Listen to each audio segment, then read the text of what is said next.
Eh bien, le terme hôpital public résonne bien par rapport à l'ambition que nous portons. L'hôpital est certainement le service public le plus apprécié de nos concitoyens et les acteurs de ce service public, les agents publics qui y travaillent, eh bien, sont sur des missions complètement spécifiques. Et d'ailleurs, spécifiques au point qu'ils sont là pour soulager les fragilités de nos concitoyens et eux-mêmes, par leurs conditions de travail, par la spécificité des missions, eh bien, subissent des fragilités sociales.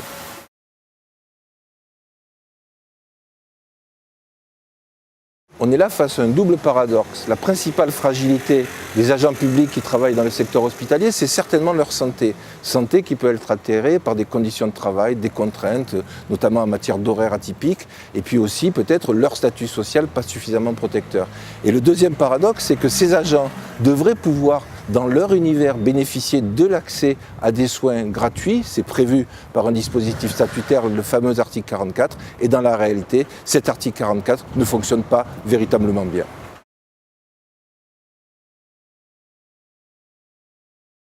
Les solutions me paraissent évidentes. Il faut rendre effectifs les droits dont disposent aujourd'hui, en tout cas au niveau des statuts, les agents publics hospitaliers, c'est-à-dire rendre effectif cet accès aux soins gratuits qui aujourd'hui, on le sait bien, ne profitent pas à l'ensemble de la population concernée.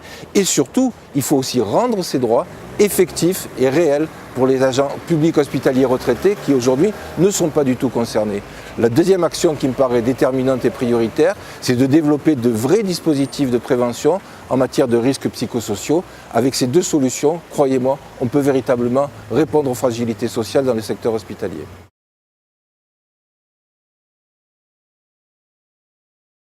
L'initiative de la MFP doit être ambitieuse parce qu'elle doit être à la hauteur des problématiques que nous soulevons aujourd'hui et que nous dénonçons.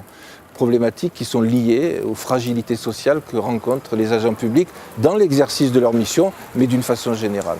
Aussi, nous avons la volonté de créer un observatoire des fragilités sociales qui va nous permettre de constater, d'analyser, de proposer et d'essayer d'obtenir de la part des pouvoirs publics un certain nombre d'améliorations. C'est un travail de longue haleine, mais qui doit être engagé le plus rapidement possible parce que les fragilités sont aujourd'hui déjà existantes.